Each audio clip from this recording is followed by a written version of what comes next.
እስቲ አይኔን ትኩር ብለሽ ተመልከችው። ምን ይታይሻል? ምን ነው አይንክ ውስጥ ምን ገባብህ? ሮማኔ ደግሞ ቆይ የነገርኩሽ ካልተረዳሽ እንዴት ነው የምትረጂ? ወሬ እንታል ለልዬ ጋር እየሄድኩ ነው። ማናት እቺ ደግሞ ቆንጆ? ታምራለች ማዘሯ። በጣም ታምራለች እንጂ ታምራለች የሚለው ቃል ራሱ አይገልጻትም። የተገናኛችሁ ደግሞ እሱን ታዩና ለሊጋ ስቴጂ እንዴት ያለች ቆንጆ አጠገቤ እንዳለች ንገሪያት።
ሰላም ጤና ይስጥልኝ። የተከበራችሁ የሰራተኛ አዳይ ድራማ አፍቃሪያን በሙሉ ሰራተኛ አዳይ ክፍል 107 ቶሎ ይለቀቅልን የምትሉ በመጀመሪያ ይህን ቪዲዮ ላይክ እንዲሁም እንደተለመደው ኮመንት ላይ እየገባችሁ ሰራተኛ አዳይ ክፍል 107 ቶሎ ይለቀቅልን ማለት እንዳትረሱ። ውድ የቻናሌ ቤተሰቦች ሰራተኛ አዳይ በክፍል 169 ላይ እንዳያች ከሆነ ለሊ በጣም ታማ ነበር። እንግዲህ ለሊ አሁን ላይ በራሷ ተስፋ ቆርጣለች። ከአሁን በኋላ ምን ተስፋ አለኝ በማለት እንግዲህ ስትጨናነቅ ነበር። ይህን ነገር ደግሞ ያወቀችው አዳይ በጣም ተጨንቃ እንግዲህ በጣም ስሜታዊ በመሆን ዶክተሩን ለማናገር ሄዳ ነበር። አሁንም እንግዲህ ዶክተሩ ተስፋ እንዳላትና መጨነቅ እንደሌለባት ነበር የነገረው።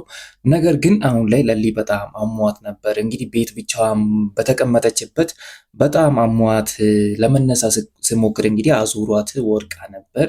በሳቱ እንግዲህ አጠገቧ ማንም አለመኖሩ ለሷም ጥሩ አልሆነላትም። እስቲ በአሁኑ ማን የሚደርስላት ይመስላችኋል? ሀሳብ አስተያየታችሁን ኮመንት ላይ አስቀምጡልኝ። እንደኔ ሀሳብ ከሆነ እንግዲህ የለሊ ስቃይ ይቁም ነው የምለው። ምክንያቱም ለሊ አሁን ላይ በጣም እየተጎዳች ነው። በዚሁ ከቀጠለች እንግዲህ ለሊን ልናጣት ሁላ እንችላለን የሚል ሀሳብ አለኝ። እስቲ እናንተ ጋር ያለውን ሀሳብ ኮመንት ላይ ብታስቀምጡልን። ሌላው ደግሞ እንግዲህ ባቡሬም አሁን ላይ አንዳንድ የሚያወራቸው ነገሮች እሷን በጣም እያስጨነቃት ነው። እንግዲህ በክፍል 169 ላይ እንዳያስ ከሆነ ባቡሬ እንግዲህ ከለሊ ጋር አብሮ ለማሳለፍ ፈልጎ ነበር ጊዜውን። ቢሆንም ግን ለሊ በጣም ስለተጨነቀች በጣም ስላመማት እንግዲህ ለብቻዋ መሆን ነበር የፈለገችው። እናም ባቡሬ የተጠቀመው ቃል በጣም ስሜታዊ ያደርጓት ነበር። ወደ ፍቅረኛ ልሂድ ማለቱ እንግዲህ እሷን ቆጥቶት ነበር። ይህን ያለበት ምክንያት እንግዲህ እሷን ለማስቀናት ወይም እንግዲህ ለማናደድ በማሰብ ነበር ያለው። ነገር ግን እሷ በሳቱ የእውነት ነበር የተናደደችው። እናም ይህ ደግሞ እሷን በጣም ጎድቷታል። በዛ የተነሳ ተጨንቃ ይመስለኛል ይህ ነገር ያጋጠማት። እንደኔ ሀሳብ ከሆነ እንግዲህ ባቡሬም አሁን ላይ አጠገቧ ሆኖ እንግዲህ ቢያጽናናት ወይንም ፍቅሩን ቢገልጽላት እንዳሳብ እላለሁ። እስቲ እናንተስ ምን ትላላችሁ? ሀሳብ አስተያየታችሁን ኮመንት ላይ አስቀምጡልን። ቢሆንም እስቲ በቀጣይ ክፍል ለሊ የሆነ ነገር ትሆናለች ወይስ ትተርፋለች የሚለውን በክፍል 170 አብረን የምናየው ይሆናል። እናም ደግሞ ሌላው የዶክተሩ ነገር ነው። እንግዲህ የቤዛ ወንድምና ቤዛ በመሆን ዶክተሩ ላይ የሆነ ፋውል ሰርቶ ነበር። እንግዲህ ይህን ነገር ደግሞ ዶክተሩ አውቋል። እንዳወቀ ሲነግራት በጣም ቤዛም እንግዲህ ስትወዛገብ ነበር፣ በጣም ስትጨናነቅ ነበር። ቢሆንም ግን ችግር የለውም በማለት እንግዲህ ዶክተሩ ለማለፍ ነበር ያሰበው። ቢሆንም ግን ሌላ ጥፋትም ጨምራለች። እንግዲህ እንዳየስ ከሆነ በክፍል 169 ላይ ከወንድሟ ጋር ሆና እንግዲህ ዲያመንድን ያው ስታስደበድበው ነበር። ዲያመንድን በጣም እንግዲህ ተጎድቷል ባንልም ትንሽ ተመቶ ነበር። ይህን ነገር ማድረጓ አሁንም ቢሆን ለሷ ጥሩ አልሆነላትም። እንግዲህ ዲያመንድ እንግዲህ እልህ ውስጥ በመግባት ስለተፈጠረው ነገር ለዶክተሩ ለመናገር እንግዲህ እስከ የሚሰራበት ድረስ በመሄድ እንግዲህ ሁሉንም ነገር ተናግሮ ነበር። እንግዲህ ይኸው ዶክተሩም ስለ ቤዛ ለከማላቁ ብዙ ነገሮች አሉ በማለት አሁንም ቢሆን ቤዛን በጣም እየተጠራጠራት ነው። ቢሆንም ግን እስቲ ይሁን በቀጣይ ክፍል እስቲ ምን ይፈጠራል የሚለውን አብረን የምናየው ይሆናል። እናም ወደ ፍቅር ስንመጣ ደግሞ ፍቅር ሰሞኑ እንግዲህ እያፈላች ነው። ዴቭ ከኔ ጋር ካልሆነ እያለች ነው። ይሄ ነገር ደግሞ ዴቭን በጣም እያበሳጨው ነው። ዴቭ እንግዲህ አሁን ላይ አደይን ነው የሚያፈቅረው። ከአደይ ጋር ለመጋባት እንግዲህ እቅድ ይዞ ነበር። ቢሆንም ግን ፍቅር ይህ ሁሉ ነገር መሆን የለበትም። እኔ በህይወት ካለው ድረስ ዴቭ አደይን አያገባትም በማለት እንግዲህ ብዙ ነገሮችን ስትል ነበር። በሁኔታዋ እኛም ደስተኛ አልነበረንም። እንግዲህ ዴቭ እንደማይፈልጋት አስረግጦ ነግሯታል። ቢሆንም ግን አልሰማ በማለት እንደ በፊቱ ከኔ ጋር ብትሆን እኔን ምረጠኝ ውደደኝ እያለች ስታስጨንቀው ነበር። ዴቭም በጣም ተበሳጭቶ እንግዲህ ጥሏት ነበር የወጣው። ይህን ነገር ማድረግ አልነበረባትም። ምክንያቱም ፍቅርን አሁንም ቢሆን ዴቭ አሁንም ወደፊትም የሚወዳት አይመስለኝም። እስቲ እናንተስ ምን ይመስላችኋል? ፍቅር ከዴቭ ጋር የመሆን እድል አላት ወይስ የላትም? ሀሳባችሁን ኮመንት ላይ አስቀምጡና ወደፊት እስቲ አብረን የምናየው ይሆናል። ቢሆንም ግን አሁን ላይ ዴቭና አደይ እንግዲህ ለመጋባት እቅድ ይዘዋል። ሽማግሌ ለማላክም እንግዲህ ዴቭ እያሰበ ነው። ቢሆንም ግን እንደኔ ሀሳብ ከሆነ ዴቭ ሽማግሌ ከመላኩ በፊት እንግዲህ አደይ እንዳለችው ከሆነ እኔ አባቴ ጋር መሄድ አለብኝ። ቢሆንም ግን አባቴን አላምነው ቃሉን ሊያጥፍ ይችላል ስትሉ ነበር። እንደኔ ሀሳብ ከሆነ አሁንም የአደይ አባት አደይን ለዴቭ ለመዳር ሳይሆን ለሌላ ሰው ለመስጠት እንግዲህ ተደራድሮ ሁሉም ነገር ጨርሶ ነው ያለው። እንግዲህ አደይ አሁን ላይ ወደ ገጠር ከተመለሰች ወደ አባቷ ከተመለሰች ለሌላ ሰው እንደሚድራት እንግዲህ እርግጥ ነው ሁላችሁም እንግዲህ እንዳያችሁት። እናም ይህን ነገር አደይም በጣም ተጠራጥራ ነበር። ቢሆንም እንደ ሀሳብ አደይ እዚሁ እያለች ሽማግሌ ብልክ እላለሁ። አለበለዚያ ነገሩ ጥሩ አይመጣም። እስቲ እናንተስ ምን ትላላችሁ? ሀሳባችሁ ከኔው ሀሳብ ጋር ተመሳሳይ ከሆነ ከአንተው ሀሳብ ጋር ተመሳሳይ ነው ማለት እንዳትረሱ። ወደ አሹ ቀብራራው ስንመጣ ደግሞ አሹ ቀብራራው እንግዲህ በጣም ተጨንቋል ሰሞኑ በሮማን ጉዳይ። እንግዲህ ለሮማን ፍቅሩን እንዴት ልግለጽላት በማለት በጣም ሲጨነቅ ነበር። ቢሆንም ግን ሮማን አሁን ላይ እንግዲህ የእሱን ስሜት የተረዳች እየመሰለኝ ነው፣ አውቃለች። ነገር ግን አሹ እንዴት ልንገራት በማለት አሹ በዚህ ጉዳይ በጣም ተጨናንቋል። ፍቅሩን እንግዲህ መግለጽ አልፈለገም።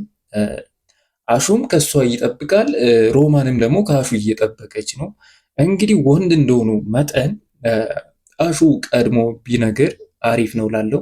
አሹም ፈርቷል። ይህን ነገር ከነገርኩ በኋላ ብትርቀኝስ በማለት እንግዲህ ፈርቶ ይመስለኛል እንደዛ የሆነው። ቢሆንም ግን ሮማን ሴት ነኝ እንዴት ከኔ ይውጣ በማለት እሷም እንግዲህ የሴትነት ወጉ ይዟት ነው ዝም ያለችው። አሹ እስቲ እንዲናገር የሆነ የሚገፋፋው ሰው ያስፈልጋል። እንግዲህ እሱ ዴብም ሲያማክር ነበር፣ እንዴት ነው ለአደይ ፍቅርን የገለጽክላት በማለት። እናም እንግዲህ ዴብም ስስቅ ነበር። ቢሆንም ግን ዴብ አልተረዳውም እሱ ሮማንን እንደሚያፈቅራት እንደሚወዳት እንዴ ብዬ ልንገራት በማለት መጨናነቁን አልተረዳም ነበር። ቢሆንም እስቲ ዴብ ይህን ልጅ ቢያበረታተው እንዴት ፍቅሩን መግለጽ እንዳለበት ቢነግረው ላለው እንደኔ ሀሳብ። እስቲ እናንተስ ምን ትላላችሁ? ሀሳብ አስተያየታችሁን ኮመንት ላይ አስቀምጡና በቀጣይ ክፍል ምን እንደሚፈጠር አብረን የምናየው ይሆናል። ሌላው ደግሞ እንግዲህ የቤዛ ወንድም ማለትም ዳዊት እንግዲህ ዳዊት አሁን ላይ የፍቅርን በጣም ነው የሚወዳት። ፍቅርን ሲከታተላት ነበር። አሁን ላይ በክፍል 169 ላይ እንዳያስ ከሆነ ብዙ ነገሮችን ሲያደርግ ነበር ፍቅርን ለማግኘት። እንግዲህ ፍቅር የሆነ ባጠፋቸው ጥፋት እንግዲህ ቤት ውስጥ ተቆልፎባት ነበር። እንግዲህ ፍቅርን እየጠበቃት በራፍ ላይ ተቀምጦ እያለ የፍቅር እናት መጣ። እንግዲህ እንደምንም ብሎ እናቱን በማስማማት እንግዲህ ወደ ቤት ገብቷል። ቢሆንም ግን ፍቅር አሁንም ደስተኛ አልነበረችም። ምክንያቱም የቤዛ ወንድም እስካሁን ድረስ ትጠራጠረዋለች። ይሄ ልጅ በሰላም አይከታተልኝም፣ ከኔ የፈለገው ነገር አለ፣ ከቤዛ ጋር ተመሳጥሮ የሆነ ነገር ለማድረግ እያሰበ ነው በማለት ሲሆን እንግዲህ በጣም ተጠራጥራለች። ከዚህ በፊት እንግዲህ የቤዛ ወንድምና ቤዛ አብሮ ያደረጉት ነገር ስላለ ነው እሷም እንግዲህ እንደዚህ የተጠራጠረችው። ቢሆንም ግን እንደዚህ መጠራጠር አልነበረባትም። ይህ ልጅ የእውነት ይወዳታል። ቢሆንም ግን ከቤዛ ጋር በቤዛ በኩል የመጣ ነገር ልክ ነው፣ ያጠራጥራል። ሁላችንም በእሷ ቦታ ብንሆን ያንን ነበር የምናደርገው። ነገር ግን እንደምንም በማለት እናቷን እንግዲህ የፍቅርን እናት በማስማማት ፍቅርን ከቤት ይዟት ለመውጣት እንግዲህ የራሱን መንገድ ተጠቅሟል። የተጠቀመበት መንገድ በጣም ነበር የተመቸኝ። እንግዲህ ይህ ነገር ደግሞ እሷን እንደሚወዳት አንድ ማሳያ ነው። ቢሆንም ፍቅር ግን እሱ ልትረዳው ፍቃደኛ አይደለችም። እስቲ በቀጣይ ፍቅርና በቤዛ ወንድም መካከል ምንድነው የሚፈጠረው የሚለውን አብረን የምናያለው። ውድ የቻናሌ ቤተሰቦች እንግዲህ እስከዚሁ ድረስ መምጣታችሁ ካልቀረ ለዚህ ቻናል አዲስ ከሆኑ ሰብስክራይብ፣ እንዲሁም ይህን ቪዲዮ ላይክ ማድረግ እንዳትረሱ። ለብዙ ሰው እንዲደርስ ደግሞ ሼር እያደረጋችሁ ለወዳጅ ዘመዶቻችሁ ማድረስ እንዳትረሱ። ውድ የቻናሌ ቤተሰቦች እንግዲህ ለ11 12 ቀናት ያህል ጠፍቼ ነበር። ቢሆንም ግን እንዴት ጠፋክ ያለኝ ሰው የለም። ምን አለ ሰው ሲጠፋ አትጠይቁም እንዴ? እየገባችሁ እስቲ ፍቅራችሁን አሳዩኝ፣ የድሮ ፍቅራችሁን እስቲ በላይክ አሳዩኝ። ኮመንት ላይ እየገባችሁ ብታበረታቱኝ ደስ ይለኛል። እንግዲህ ሁሌ እንድመጣ እንግዲህ የእናንተ ላይክ የእናንተ ኮመንት በጣም ያስፈልገኛል። ለእናንተ የአንድ ደቂቃ ስራ ለእኔ ግን በጣም ስለሚጠቅመኝ በላይክም ሆነ በኮመንት ደገፍ ማድረግ እንዳትረሱ። ወንድማችሁ አይደል ውዶቼ፣ በጣም ነው የምወዳችሁ። ስለዚህ እንግዲህ እስከዚሁ ድረስ ከመጣችሁ ሰብስክራይብ በማድረግ ይህም ቪዲዮ ላይክ ማድረግ እንዳትረሱ እያልኩ እኔ ከወዲሁ ልሰናበታችሁ። ቻው ቻው።